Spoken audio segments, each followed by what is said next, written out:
puis la plus grande avancée dans la recherche de Cléopâtre. Elle a peut-être même trouvé la dernière demeure de la dernière reine d'Égypte. Pendant plus de 2000 ans, la tombe de Cléopâtre, la reine la plus légendaire d'Égypte, est restée l'un des plus grands mystères de l'histoire. 2000 ans après sa mort, la légendaire reine d'Égypte nous fascine toujours. Cléopâtre est une figure centrale de l'histoire égyptienne. Beaucoup pensaient qu'elle était perdue à jamais, engloutie par le temps et ensevelie sous des siècles de sable. Mais aujourd'hui, au plus profond d'un temple oublié à l'ouest d'Alexandrie, quelque chose d'extraordinaire a peut-être été découvert. Une chambre scellée, un tunnel caché. C'est une entrée. Nous pouvons voir une entrée. Des artefacts qui indiquent une sépulture pas comme les autres, et une inscription qui pourrait confirmer ce que personne n'osait croire, à savoir que Cléopâtre elle-même aurait pu enfin être retrouvée. Après 3 mois d'étude de la zone, j'ai réalisé que c'était aussi l'endroit idéal pour Cléopâtre. Ce qui se trouve à l'intérieur n'est pas seulement surprenant. Cela pourrait réécrire tout ce que nous pensions savoir sur la dernière reine d'Égypte. Le dernier pharaon et son tombeau en voie de disparition. Cela commence par la mort d'une reine et la disparition de son tombeau. En 30 avant Jésus-Christ, Cléopâtre III, le dernier pharaon de l'Égypte antique, mit fin à ses jours alors que les forces romaines se rapprochaient. Sa mort marqua la chute d'une dynastie, la fin d'un empire et le début d'un mystère qui allait s'étendre sur 2 millénaires. Selon des historiens antiques comme Plutarque et Suetonius, elle fut enterrée aux côtés de son amant, Marc-Antoine, dans un temple qu'elle avait préparé bien avant sa chute. Ils affirmaient qu'il s'agissait d'un temple dédié à Isis, la déesse à laquelle elle s'identifiait étroitement. Il était censé être un lieu de repos sacré, digne d'une reine qui se considérait non seulement comme une souveraine, mais aussi comme une incarnation vivante du divin. Mais si cet enterrement eut lieu, il fut perdu pour l'histoire. Pendant des siècles, des explorateurs, des érudits et des chasseurs de trésors parcoururent les sables et les ruines de l'Égypte. La plupart des gens se sont concentrés sur Alexandrie, où Cléopâtre avait régné et où les tremblements de terre et la montée des eaux avaient englouti des pans entiers de la cité antique. Beaucoup pensaient que sa tombe se trouvait désormais sous le port, détruite ou ensevelie par le temps. Pourtant, aucun sarcophage, aucune chambre, aucune preuve matérielle de l'enterrement n'a jamais été retrouvée. Plus le silence durait, plus les légendes grandissaient. Certains affirmaient que ces restes avaient été transportés à Rome. D'autres pensaient qu'ils avaient été détruits dans un ultime acte d'humiliation romaine. Et beaucoup ont rejeté l'idée même d'un enterrement commun dans un temple, la considérant comme un simple mythe poétique. Puis est apparue une théorie que personne n'avait vu venir. Au début des années 2000, une ancienne avocate pénaliste devenue archéologue, Kathleen Martinez, a proposé une idée audacieuse. Et si tout le monde cherchait au mauvais endroit ? Et si Cléopâtre n'avait pas été enterrée à Alexandrie, mais dans un temple à 40 km à l'ouest ? La femme qui ne voulait pas abandonner. Puis est apparue une théorie à laquelle personne ne s'attendait. Au début des années 2000, Kathleen Martinez, une avocate pénaliste originaire de République dominicaine fascinée depuis toujours par Cléopâtre, a proposé une idée audacieuse. Et si Cléopâtre n'avait pas été enterrée à Alexandrie, mais dans un temple à 25 mètres à l'ouest ? Après avoir étudié la région pendant 3 mois, j'ai réalisé que c'était également l'endroit idéal pour Cléopâtre. Elle a abandonné son cabinet d'avocat en 2005 et s'est installée en Égypte pour mener l'enquête. Martinez a abordé le mystère comme un dossier, étudiant des textes de Plutarque, Strauss et des sources romaines en se concentrant sur Cléopâtre, non seulement en tant que souveraine, mais aussi en tant que femme profondément marquée par la religion. Si elle se considérait vraiment comme l'incarnation d'Isis, elle n'aurait pas choisi une sépulture royale traditionnelle. Elle aurait préféré un lieu symbolique sacré. Cela l'a conduite à Taposirus Mania, un temple abandonné consacré à Osiris. La plupart des archéologues étaient sceptiques. Les temples n'étaient généralement pas utilisés comme tombeaux, mais pour Martinez, le symbolisme du site et le fait qu'il n'ait jamais été entièrement fouillé en faisaient la piste la plus solide à ce jour. Où Cléopâtre pouvait-elle être enterrée ? Martinez et son équipe n'étaient pas les premiers à rechercher la tombe de Cléopâtre, et ils le savaient. Pendant des décennies, les experts avaient suivi toutes les pistes, toutes les possibilités, dans l'espoir de localiser le lieu de repos perdu de la dernière reine d'Égypte. La plupart s'étaient tournés vers l'ancienne Alexandrie, la ville d'où Cléopâtre régnait autrefois. Certains pensaient qu'elle était enterrée dans le grand quartier royal, près de l'endroit où se trouvait autrefois son palais. Les textes anciens parlaient d'une tombe en albâtre scintillante construite pour Cléopâtre et Marc-Antoine. On disait qu'elle était drapée d'or et entourée de statues des dieux. Mais cette partie de la ville avait depuis longtemps disparu, engloutie par les tremblements de terre, les tsunamis et la montée des eaux. Juste au large des côtes de l'Alexandrie moderne, des plongeurs ont exploré l'île engloutie d'Antiodos. C'est là, dans les ruines submergées, que certains archéologues ont trouvé les vestiges de ce qu'ils pensaient être le palais de Cléopâtre. En extrayant ces artefacts du sable et de l'eau, des piliers, des statues et des sphinx gisent tous silencieux sous les vagues. Sa tombe aurait-elle pu s'effondrer dans la mer avec les palais, les temples et les monuments de son royaume disparus? La théorie était tentante, mais les fouilles sous-marines sont lentes et incertaines. Les ruines étaient éparpillées et, malgré des années d'efforts, il n'y avait aucune preuve directe d'une tombe, d'une chambre scellée ou d'un sarcophage. Juste des fragments d'une cité perdue dans la mer. Alors que l'espoir s'estompait dans le port d'Alexandrie, l'attention s'est tournée ailleurs. Des théories marginales, rejetées par la plupart des archéologues traditionnels, mais qui méritaient tout de même d'être examinées, ont commencé à faire surface. Certaines étaient farfelues, d'autres étrangement convaincantes. L'une d'elles pointait loin au sud, vers l'oasis de Siwa, où Alexandre le Grand a autrefois rendu visite à l'oracle d'une lune et a été déclaré divin. Cléopâtre, connue pour sa dévotion aux dieux égyptiens et grecs, aurait pu chercher à être enterrée dans un lieu tout aussi sacré. L'oracle était lié au mystère, à la divinité. Si elle se considérait vraiment comme l'incarnation d'Isis, aurait-elle pu choisir Siwa comme lieu de repos final? Une autre théorie encore plus controversée suggérait que le corps de Cléopâtre avait été entièrement emporté hors d'Égypte. Certains pensaient que les Romains, cherchant à humilier ou à préserver sa mémoire à leur propre fin, l'auraient peut-être enterré dans le palais d'Hérode à Jérusalem. C'était une affirmation audacieuse, peu étayée par des données archéologiques, mais suffisamment intrigante pour faire sourciller. Mais une théorie se démarquait des autres. Elle provenait d'écrivains antiques qui laissaient entendre qu'une idée répandue voulait que Cléopâtre et Marc-Antoine aient été enterrés ensemble dans un temple dédié à Isis. Le tombeau serait un lieu sacré et un foyer spirituel. Pour la plupart des archéologues, cette idée semblait farfelue. Les temples égyptiens n'étaient généralement pas des lieux de sépulture, ce n'était pas ainsi que cela fonctionnait. Mais pour Martinez, cette théorie était trop symbolique pour être ignorée. Cléopâtre était plus qu'une reine. Elle était une grande prêtresse et une déesse aux yeux de son peuple. C'était une dirigeante qui brouillait les frontières entre l'art de gouverner et la spiritualité. Ainsi, guidé par l'histoire et son instinct, Martinez a commencé sa quête pour rechercher non seulement la tombe de Cléopâtre, mais aussi la preuve que le mythe était enfin devenu quelque chose de réel. Cette quête l'a finalement mené à Taposiris Mania, la cité-temple oubliée d'Égypte. Taposiris Mania, la cité-temple oubliée. La route vers l'ouest depuis Alexandrie serpente à travers des plaines désolées avec la mer comme seul spectacle merveilleux à l'horizon. Mais à 40 km de là, sur une colline tranquille surplombant la Méditerranée, quelque chose d'ancien et de puissant se dresse en silence. Les ruines de Taposiris Mania.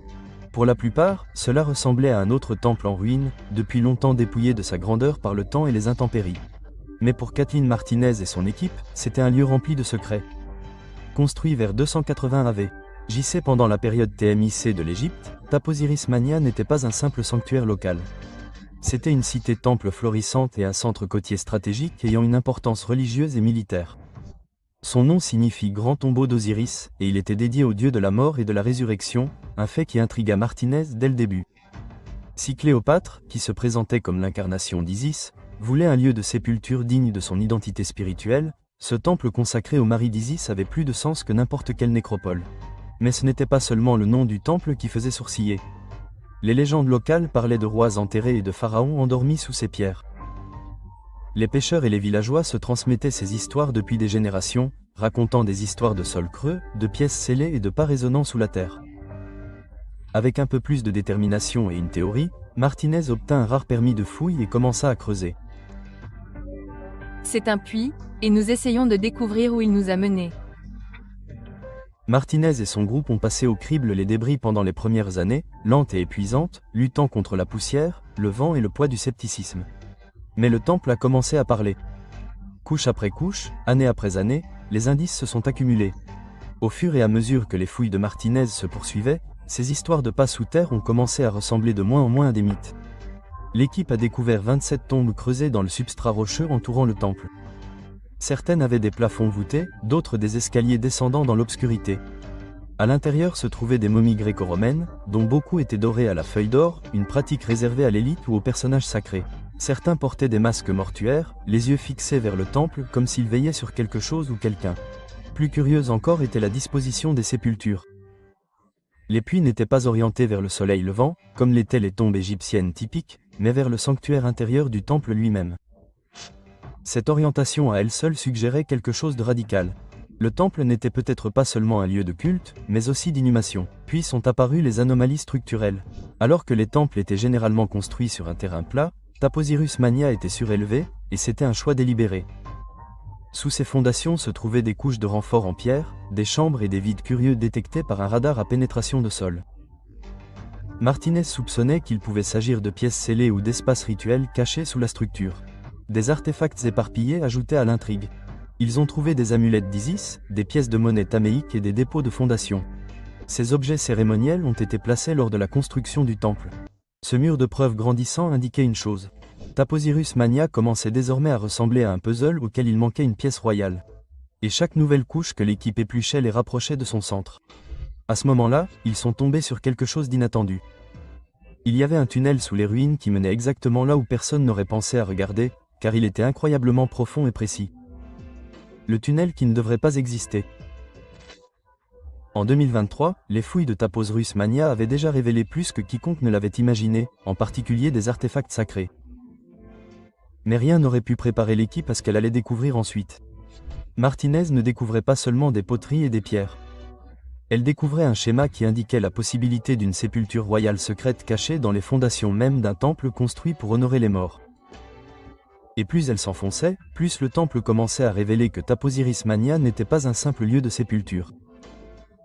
En examinant les fondations du temple à l'aide d'un géoradar, les chercheurs ont remarqué d'étranges anomalies bien en dessous des ruines connues. Au début, ils ont suspecté des fissures naturelles ou des vides effondrés, mais les données étaient trop propres et trop délibérées. Au fur et à mesure de leur enquête, ce qui est apparu était stupéfiant. Il s'agissait d'un tunnel souterrain de 1300 mètres de long, creusé avec une précision époustouflante et s'étendant à plus de 13 mètres sous la surface. Un ingénieur de l'équipe l'a qualifié de miracle géométrique. Le tunnel n'était ni aléatoire ni rudimentaire. Son tracé suivait des orientations directionnelles exactes et maintenait une pente constante. Ces caractéristiques nécessitaient des compétences avancées en matière d'arpentage et de planification architecturale bien au-delà de ce que l'on pensait possible à l'époque. Et plus importante encore, il menait dans une direction claire vers une chambre scellée sous le bord ouest du temple. Pour Kathleen Martinez, cette découverte a tout changé. Elle pensait que le tunnel n'était pas seulement structurel, mais aussi symbolique. Il s'agissait soit de chambres au sol, soit de plaques de fondation, soit de culture. Dans les traditions égyptiennes et gréco-romaines antiques, le voyage vers l'au-delà était représenté comme une descente. Un tunnel de ce type, caché profondément sous un temple d'Osiris, était probablement conçu pour des processions rituelles, peut-être des reconstitutions de droits divinatoires destinées à garder ou à consacrer une sépulture royale. Les archives de l'époque romaine, y compris d'obscures esquisses architecturales et des écrits sacerdotaux, faisaient allusion à des sanctuaires inférieurs sous les temples d'Oyan. Il s'agissait de chambres où reposaient des objets sacrés ou des dirigeants choisis par les dieux. Ces récits avaient été rejetés comme des métaphores jusqu'à présent. Alors que l'équipe commençait à explorer attentivement le passage, elle remarqua qu'il évitait les faiblesses naturelles du substrat rocheux. Au lieu de cela, il contournait des lignes de failles connues et maintenait un chemin ininterrompu directement vers ce que le radar confirmait être un espace scellé totalement intact. C'était comme si le créateur du tunnel savait exactement ce qu'il faisait et n'avait ménagé aucun effort pour s'assurer qu'il durerait à travers les âges. Martinez en fut convaincu. Ce tunnel n'était pas une idée après coup. C'était l'approche finale et l'entrée secrète du tombeau perdu de Cléopâtre. Les fouilles s'intensifièrent et, à chaque mètre qu'ils avançaient, ils avaient l'impression que les battements de cœur devenaient plus forts, l'air plus froid et le silence plus profond. Et lorsqu'ils atteignirent le bout du tunnel, l'équipe se trouva devant une porte en pierre scellée et intacte, attendant de révéler le secret qu'elle avait gardé pendant plus de 2000 ans. Ce qui se trouvait au-delà de la porte allait provoquer une onde de choc dans le monde archéologique. Des artefacts dans les cendres. Bien que les rapports officiels restent limités, des témoignages d'initiés suggèrent que l'équipe a finalement réussi à franchir la porte en pierre scellée au bout du tunnel. Ils ne furent pas accueillis par une chambre vide, mais par un cimetière effrayant de vestiges rituels, tout plus obsédants les uns que les autres. Près de l'entrée se trouvaient des lampes à huile, encore recouvertes de suie noire. Leur forme correspondait aux motifs cérémoniels de l'ère toïque, et lorsqu'on les examinait à la lumière UV, de légers motifs de brûlure suggéraient qu'ils avaient été allumés dans le cadre d'un droit d'adieu, peut-être la dernière lumière vacillante du rituel funéraire d'une reine. À côté d'eux, des bols cérémoniels et des jarres gravées gisaient éparpillés sur le sol. Certains avaient été brisés par le temps, tandis que d'autres, encore intacts, porteraient des symboles d'Isis et d'Osiris gravés sur leur côté. Juste après l'arche, une fosse de fondation aurait pu contenir une cache de petits objets. Ils ont trouvé de minuscules fragments de feuilles d'or, des morceaux d'ivoire sculptés, plus frappant encore, 30 pièces portant l'image et le nom de règne de Basilisa Cléopatra, qui se traduit par la reine Cléopâtre. Si elle est vérifiée, cette découverte rare pourrait donner un aperçu de l'iconographie de Cléopâtre, la représentant sous l'image d'Isis, une fusion intentionnelle de la souveraine et de la déesse. Bien que des pièces de monnaie de son règne aient déjà été trouvées, leur concentration ici serait frappante, bien qu'aucun décompte officiel ni aucune authentification n'ait été publié. Quelques mètres plus bas, partiellement enfoui sous les cendres et les sédiments, l'équipe aurait découvert un buste en marbre. C'est une pièce sereine, confiante et indubitablement hellénistique. Bien qu'elle ne porte pas d'inscription permettant de l'identifier, certains experts ont noté que ses traits, des yeux en amande, un nez proéminent et une allure royale, ressemblaient aux représentations connues de Cléopâtre sur les pièces de monnaie et les sculptures qui ont survécu. On ne sait pas si elle représente réellement ces restes, mais elle a été décrite comme une ressemblance potentielle qui mérite d'être sérieusement examinée. Tout autour de la chambre, des statues féminines vêtues des robes d'Isis auraient été positionnées comme des sentinelles silencieuses. Leur style artistique suggère qu'elles pourraient dater de l'époque de Cléopâtre, et certains archéologues ont émis l'hypothèse qu'elles étaient destinées à symboliser sa transformation de reine mortelle en figure divine, bien qu'aucune conclusion officielle n'ait été tirée. Le rapport le plus effrayant provient peut-être d'un puits funéraire voisin où 2 momies remarquablement préservées avec des langues dorées auraient été trouvées. Ce rituel rare censé permettre aux morts de parler dans l'au-delà laissait entrevoir une pratique cérémonielle d'élite, peut-être de prêtres de haut rang, voire de membres de la cour de Cléopâtre. Cela pourrait suggérer un contexte aérien d'une grande importance, mais leurs identités restent inconnues. Dans l'ensemble, les preuves, si elles sont vérifiées, suggèrent qu'il ne s'agit pas d'un site ordinaire. Mais pour l'instant, ces détails font toujours partie d'une enquête qui se déroule lentement. Ce qui est certain, c'est que le positionnement des artefacts, la symbologie rapportée et la disposition architecturale semblent tous indiquer un objectif plus vaste, peut-être même royal. Et alors que les fouilles s'intensifiaient début 2025, l'attention s'est portée sur une structure nouvellement identifiée sous le sol du temple. C'est là que les preuves les plus convaincantes ont commencé à faire surface. La chambre révélée, le tunnel les avait conduits ici, aux confins de la légende. Début 2025, les fouilles auraient atteint ce qui semble être une chambre scellée sous le temple. Bien que les autorités n'aient pas encore confirmé publiquement le contenu, des témoignages d'initiés suggèrent la présence d'une structure en granit noir, peut-être un sarcophage avec des objets rituels éparpillés tout autour. Si cela est vérifié, cela pourrait représenter ce qui se rapproche le plus de la tombe de Cléopâtre. Mais c'est l'inscription sur le mur qui a provoqué une onde de choc dans la pièce. Certains rapports anciens mentionnent la découverte d'inscriptions grecques portant des titres associés à Cléopâtre, notamment son titre honorifique bien connu de déesse aimante son père.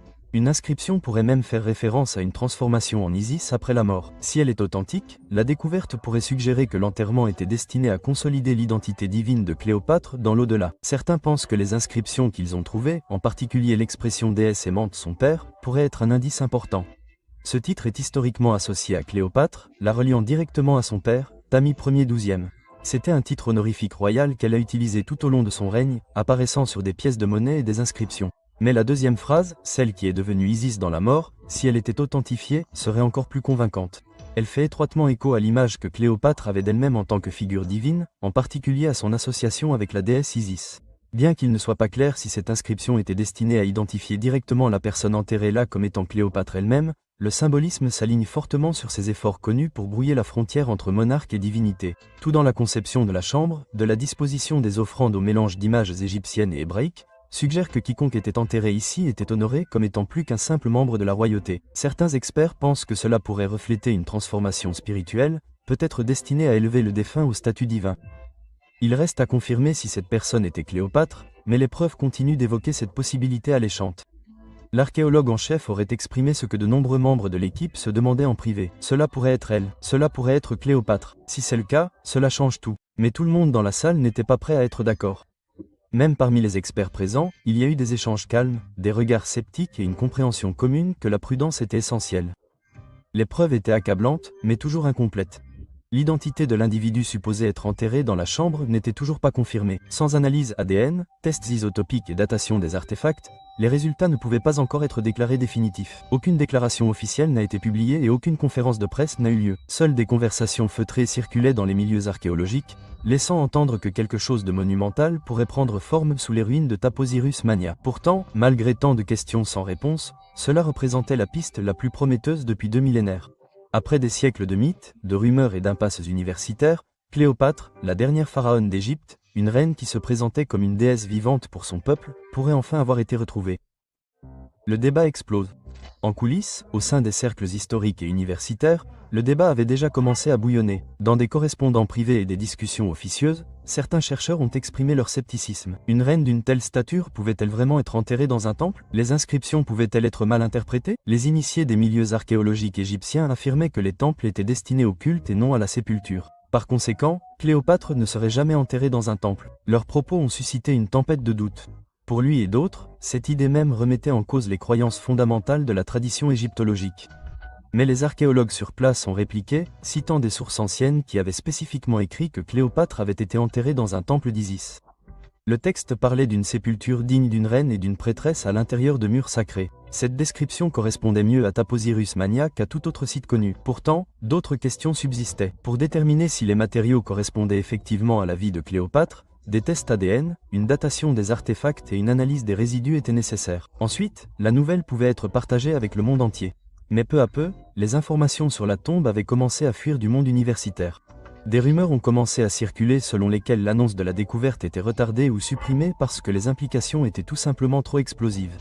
Après tout, si la découverte était vraiment la tombe de Cléopâtre, elle pourrait remanier le récit culturel moderne de l'Égypte, modifier le tourisme religieux et soulever des questions sensibles sur le contrôle du site. Le retard serait dû non seulement à la prudence, mais aussi à la politique. Une découverte de cette ampleur pourrait perturber les hiérarchies universitaires établies de longue date, les intérêts nationaux et même la confiance du public dans les archives historiques. Et pourtant, malgré le bruit et la controverse, une vérité demeurait. Les archéologues avaient trouvé une chambre royale scellée correspondant à des archives anciennes, un sarcophage en granit contenant des offrandes d'or et des titres divins, ainsi qu'une inscription portant le nom et l'héritage de Cléopâtre elle-même. Si les preuves sont avérées, cette découverte pourrait mettre fin à l'une des plus longues séries de l'archéologie. Le dernier chapitre de la reine la plus emblématique d'Égypte a peut-être été écrit au cœur d'un temple oublié, enterré dans le silence, et désormais récité à voix haute plutôt que dans les ruines d'Alexandrie. Alors, qu'est-ce que cela signifie pour l'histoire et l'héritage laissé par Cléopâtre? Que signifie la découverte de la tombe de Cléopâtre aujourd'hui? Pendant plus de 2000 ans, Cléopâtre III vécut davantage dans le mythe que dans les mémoires. Elle fut immortalisée en tant que reine séductrice, stratège rusée, déesse sous forme mortelle. Son nom résonna dans les vers de Shakespeare, les films hollywoodiens et les livres d'histoire. Mais une grande partie de ce que nous pensons savoir a été façonnée par des siècles d'interprétation, souvent par des voix extérieures à sa propre culture. Aujourd'hui, avec l'émergence de ce qui pourrait être sa tombe perdue depuis longtemps, Cléopâtre commence à sortir de la légende pour entrer dans le royaume de la réalité historique. Si le site de Taposiris Mania est bien sa dernière demeure, cela confirmerait non seulement les détails longtemps débattus de sa mort, mais offrirait également un lien tangible rare avec une souveraine dont l'histoire a été racontée plus souvent qu'elle n'a été réellement comprise. Cette découverte potentielle remet en question des hypothèses de longue date, en particulier l'idée selon laquelle une reine de sa stature n'aurait pas été enterrée dans un temple. Si les preuves sont avérées, elles pourraient obliger les chercheurs à reconsidérer la manière dont la royauté exprimait le pouvoir, la spiritualité et l'identité dans les derniers jours de l'indépendance de l'Égypte. La sépulture de Cléopâtre, avec sa fusion d'éléments grecs et égyptiens, pourrait refléter un effort délibéré pour élaborer un récit de continuité divine, s'alignant sur Isis, non seulement dans la vie, mais aussi dans la mort. Un tel symbolisme ne serait pas accidentel. Il suggérerait que la dernière demeure de Cléopâtre était plus qu'un tombeau. C'était une déclaration politique et spirituelle destinée à faire écho au-delà de la conquête de Rome. Une façon de s'ancrer non pas dans la défaite, mais dans la divinité. Pour les Égyptiens modernes, les implications sont encore plus profondes. Si cela est confirmé, le site réaffirmerait Cléopâtre non pas comme un mythe gréco-américain lointain, mais comme une monarque égyptienne qui honorait les traditions du pays qu'elle dirigeait et les dieux qu'elle servait. La découverte pourrait réaffirmer un héritage souvent réfracté à travers des prismes étrangers, restaurant l'identité de Cléopâtre en tant que souveraine indissociable de l'histoire spirituelle et culturelle de l'Égypte. Et pour les chercheurs, cela ouvre de nouvelles possibilités. La convergence de l'iconographie religieuse, de l'architecture et des pratiques rituelles trouvées ou potentiellement trouvées sur le site funéraire invite à un réexamen plus large de la manière dont les femmes royales ont façonné leur propre histoire, non seulement par le biais de la politique, mais aussi par les choix sacrés qu'elles ont faits quant à la manière dont elles souhaitaient être commémorées et au lieu où elles le souhaitaient. Bien que de nombreuses questions demeurent, une chose est claire. La recherche de Cléopâtre a toujours été bien plus qu'une simple quête de tombe. Il s'agit de comprendre une reine qui a refusé d'être oubliée et qui, aujourd'hui encore, parle peut-être à travers les pierres qu'elle a laissées derrière elle. Que pensez-vous de cette découverte? Dites-le nous dans les commentaires ci-dessous. Merci d'avoir regardé. À bientôt dans la prochaine vidéo.